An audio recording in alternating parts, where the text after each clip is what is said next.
আজকে আমরা দশম শ্রেণীর সাঁতরা পাবলিকেশনের মাইতি বেরা ও সাঁতরার লেখা ভৌত বিজ্ঞান ও পরিবেশ পরিচয় এই বইটার চ্যাপ্টার 4 তাপের ঘটনাসমূহ তার অনুশীলনীতে যে প্রশ্নগুলো আছে তার উত্তরগুলো আলোচনা করব। তোমাদের যদি ভিডিওগুলো ভালো লাগে তাহলে লাইক, শেয়ার ও কমেন্ট করে জানিও, আর চ্যানেলটি সাবস্ক্রাইব করো। আমার একটা ম্যাথসের চ্যানেল আছে WB ম্যাথস ওয়ার্ল্ড, সেখানে গণিত প্রকাশের কোষে দেখির সমস্ত অঙ্কের সমাধান করে দেওয়া আছে। তার লিঙ্ক আমি এই ভিডিও ডেসক্রিপশন বক্সে দিয়ে দেবো, আর ওপরের আই বাটনে ক্লিক করো, তোমরা সেই চ্যানেলটি পেয়ে যাবে। প্রথমে বহু বিকল্প ভিত্তিক প্রশ্নাবলী। প্রশ্নের মান 1। প্রশ্ন 1, নিচের কোনটির ওপর ধাতুর পরিবাহিতাঙ্ক নির্ভর করে? উত্তর হবে অপশান সি, উপাদানের প্রকৃতি। 2, নিচের কোনটির তাপ পরিবাহিতা সবচেয়ে বেশি? উত্তর হবে অপশান ডি, হীরা। 3, তরলের কত প্রকার তাপীয় প্রসারণ গুণাঙ্ক আছে? উত্তর হবে অপশান উত্তর হবে অপশান সি, 2 প্রকার। 4, কোনো কঠিনের রৈখিক প্রসারণ গুণাঙ্কের একক হলো? উত্তর হবে option C, per degree Celsius. তারপর 2, অতি সংক্ষিপ্ত উত্তরভিত্তিক প্রশ্নাবলী। প্রশ্নের মান 1। প্রথমে শূন্যস্থান পূরণ করো। 1, তাপীয় রোধাঙ্ক ইকুয়ালস টু ড্যাশ। এটা পাবে 35 নম্বর পাতায়। নিচো তাপীয় রোধাঙ্ক ইকুয়ালস টু হবে 1 বাই তাপ পরিবাহিতাঙ্ক। এইটা শূন্যস্থানে এটা লিখতে হবে 1 বাই তাপ পরিবাহিতাঙ্ক।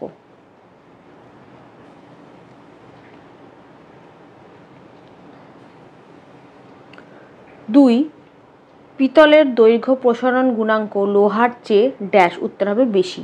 3, আদর্শ পরিবাহীর তাপ পরিবাহিতা ড্যাশ। উত্তর হবে অসীম। তারপর নিচের বিবৃতিগুলি সত্য না মিথ্যা লেখো। 1, কোনো বস্তুর মধ্য দিয়ে তাপ পরিবহনের সময় বস্তুর উপাদান কণাগুলির স্থান পরিবর্তন হয়। এটা মিথ্যা। 2, কঠিনের দৈর্ঘ্য প্রসারণ গুণাঙ্কের মান সেলসিয়াস ও কেলভিন স্কেলে একই হয়। এটা সত্য। 3, কোনো তরলের প্রকৃত প্রসারণ তরলটি যে পাত্রে রাখা হয় তার প্রসারণের ওপর নির্ভর করে। এটা সত্য। 4, তামা, ইনভার ও লোহার মধ্যে লোহার রৈখিক প্রসারণ গুণাঙ্ক সর্বনিম্ন।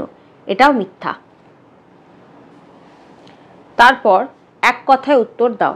1, কোনো পরিবাহীর বেধ ও প্রস্থচ্ছেদের ক্ষেত্রফল অপরিবর্তিত থাকলে ওই পরিবাহীর তাপীয় রোধ ও তাপ পরিবাহিতাঙ্কের মধ্যে সম্পর্ক কি? উত্তর হবে সম্পর্ক হচ্ছে ব্যস্তানুপাতিক সম্পর্ক। 2, এসআই পদ্ধতিতে দৈর্ঘ্য প্রসারণ গুণাঙ্কের একক কি?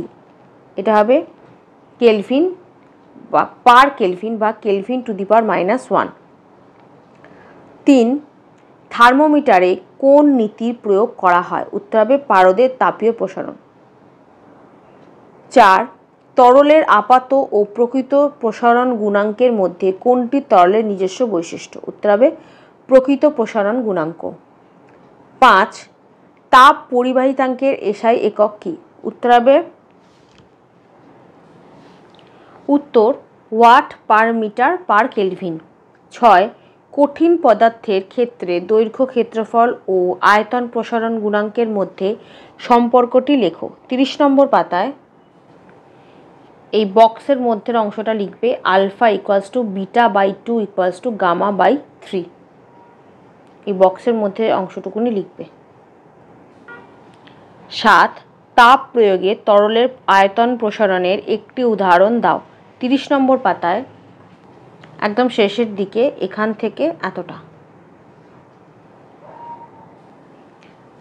8, কোনো কঠিনের alpha equals to 24 × 10⁻⁻6 per degree Celsius হলে এসআইতে এর মান কত? উত্তর হবে এসআইতে হবে alpha equals to 24 × 10⁻⁻6 per kelvin. Alpha equals to 24 × 10⁻⁻6 per kelvin. 9, হীরা, লোহা ও রূপাকে তাপ পরিবাহিতাঙ্কের নিম্নক্রমে সাজাও। তাহলে এটা হবে হীরা গ্রেটার দেন রূপা গ্রেটার দেন লোহা। মানে প্রথমে হচ্ছে হীরা, তারপরে হচ্ছে রূপা, তারপর হচ্ছে লোহা। তারপর বাম স্তম্ভের সঙ্গে ডান স্তম্ভের সামঞ্জস্য বিধান করো। এ রূপা, এটা হবে 2 নম্বর, তাপের সুপরিবাহী। বি কাঁচ, এটা হবে 1 নম্বর, তাপের কুপরিবাহী। সি জার্মান সিলভার, এটা হবে 4, 18 × 10⁻⁻6 পার ডিগ্রি সেলসিয়াস। ডি ইনভার, এটা হবে অপশন 3 নিকেল ইস্পাত সংকর।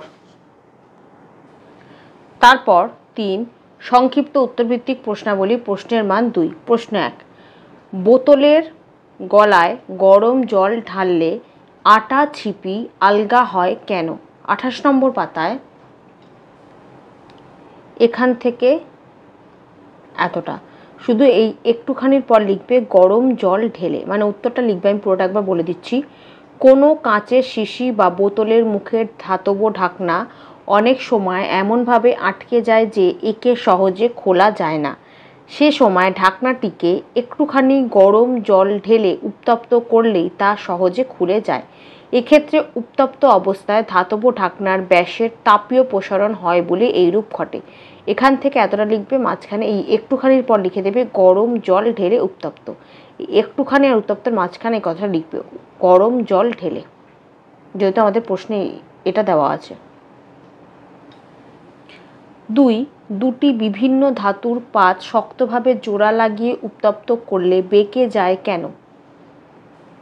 উত্তর, আমরা জানি যে কোনো দুটি ধাতুর দৈর্ঘ্য প্রসারণ গুণাঙ্ক ভিন্ন হয়, তাই দুটি বিভিন্ন ধাতুর পাত শক্তভাবে জোড়া লাগিয়ে উত্তপ্ত করলে ধাতু দুটির মধ্যে যার দৈর্ঘ্য প্রসারণ গুণাঙ্ক বেশি সেটির দৈর্ঘ্য অপর ধাতুর তুলনায় বেশি বৃদ্ধি পায়।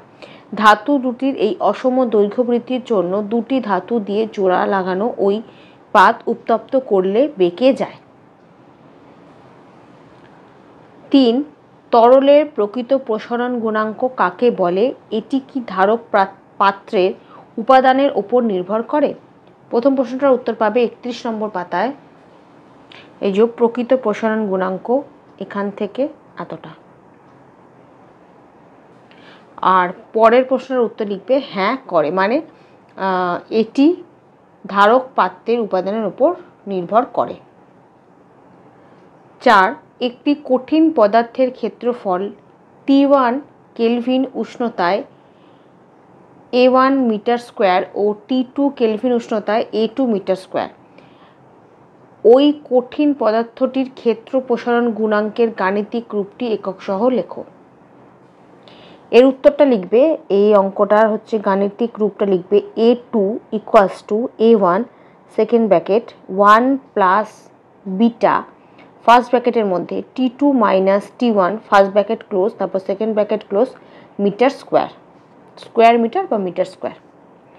তারপর 4, দীর্ঘ উত্তরভিত্তিক প্রশ্নাবলী, প্রশ্নের মান 3। প্রশ্ন 1, কঠিনের ক্ষেত্র প্রসারণ গুণাঙ্ক ও আয়তন প্রসারণ গুণাঙ্কের সংজ্ঞা দাও। এদের সঙ্গে রৈখিক প্রসারণ গুণাঙ্কের সম্পর্ক কী? প্রথম প্রশ্নটার উত্তর পাবে 29 নম্বর পাতায়। ক্ষেত্র প্রসারণ গুণাঙ্ক এখান থেকে এতটা। তারপর 30 নম্বর পাতায় পেয়ে যাবে আয়তন প্রসারণ গুণাঙ্ক, এখান থেকে এতটা।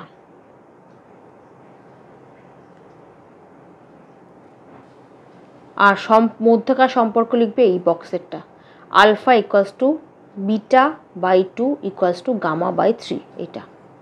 এটাই হচ্ছে সম্পর্ক। আর এই সম্পর্কটা লেখার পর এখানে আলফা বিটা গামা কোনটা কি সেটা লিখে দেবে। আমি দেখিয়ে দিচ্ছি। আলফা পাবে 29 নম্বর পাতায়। এই যে আলফা = এইটা লিখে দেবে, এইটা লেখার দরকার নেই। আলফা = লিখবে এইটা, দৈর্ঘ্য প্লাস রৈখিক, আলফা হচ্ছে দৈর্ঘ্য বা রৈখিক প্রসারণ ভাগ প্রাথমিক দৈর্ঘ্য ইন্টু উষ্ণতা। আলফা এটা লিখে দেবে। লিখে প্রথমে সম্পর্কটা লিখবে, তারপর লিখবে এখানে আলফা এটা, তাহলে আলফা কি বোঝা গেল। তারপর পেয়ে যাবে 30 নম্বর পাতায় বিটা, তারপর লিখবে, প্রথমে আলফা লিখে দিলে কি এখানে আলফা ওটা লিখবে, তারপর লিখবে বিটা হচ্ছে ক্ষেত্র প্রসারণ ভাগ প্রাথমিক ক্ষেত্রফল ইন্টু উষ্ণতা বৃদ্ধি। এই বাংলায় যেটা লেখা আছে ওটাই লিখবে, এটা লেখার দরকার নেই, এটা লিখবে। আর তারপর গামা গামা ইকুয়ালস টু আয়তন প্রসারণ ভাগ প্রাথমিক আয়তন ইন্টু উষ্ণতা বৃদ্ধি। তাহলে প্রথমে এই সম্পর্কটা লিখবে, তারপর এখানে আলফা কি, বিটা কি, গামা কি সেটা লিখে দেবে। আমি দেখিয়ে দিলাম। আলফা ইকুয়ালস টু, যেটা 29 নম্বর পাতা থেকে দেখালাম সেটা লিখবে।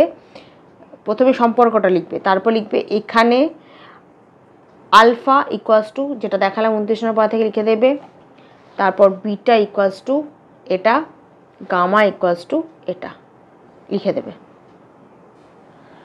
2, তামার দৈর্ঘ্য প্রসারণ গুণাঙ্ক 17 ইন্টু 10⁻⁻6 পার ডিগ্রি সেলসিয়াস বলতে কি বোঝায়?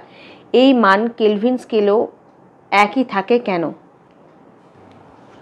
উত্তর, তামার দৈর্ঘ্য প্রসারণ গুণাঙ্ক 17 ইন্টু 10⁻⁻6 পার ডিগ্রি সেলসিয়াস বলতে বোঝায় যে 1 মিটার দীর্ঘ তামার দণ্ডের উষ্ণতা 1 ডিগ্রি সেলসিয়াস বৃদ্ধি করলে দণ্ডটির দৈর্ঘ্য 17 ইন্টু 10⁻⁻6 মিটার বৃদ্ধি পাবে। এটা হচ্ছে প্রথম প্রশ্নটার উত্তর। আর পরের প্রশ্নটার উত্তর লিখবে এই মান কেলভিন স্কেলেও একই থাকে কারণ 1 ডিগ্রি সেলসিয়াস উষ্ণতা পরিবর্তন ও 1 কেলভিন উষ্ণতা পরিবর্তনের মান সমান হয়। সেই জন্য যেহেতু 1 ডিগ্রি সেলসিয়াসের উষ্ণতাতে যেটা পরিবর্তন হবে 1 কেলভিন উষ্ণতাতে সেই একই পরিবর্তন হবে। এই দুটোর মান সমান বলেই এই মান কেলভিন স্কেলেও একই থাকে। 3, কোনো তাপ পরিবাহী পদার্থের মধ্য দিয়ে পরিবাহিত তাপের পরিমাণ কোন কোন বিষয়ের উপর নির্ভর করে? 34 নম্বর পাতায়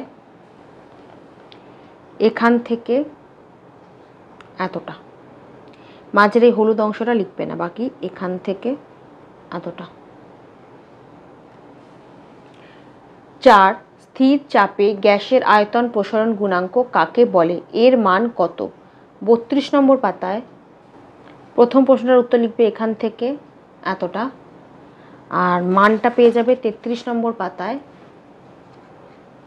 এখান থেকে এতটা।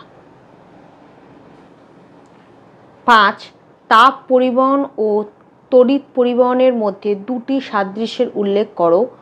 উচ্চ তাপ পরিবাহিতা বিশিষ্ট একটি অধাতুর নাম লেখো। প্রথম প্রশ্নটার উত্তর পাবে 35 নম্বর পাতায় এখান থেকে এতটা, আর উচ্চ তাপ পরিবাহিতা বিশিষ্ট একটি অধাতুর নাম হচ্ছে হীরক। 6, কঠিন পদার্থের তাপ পরিবাহিতা কোন 3টি বিষয়ের উপর নির্ভর করে লেখো। 34 নম্বর পাতায় এখান থেকে এতটা, এখান থেকে এতটা।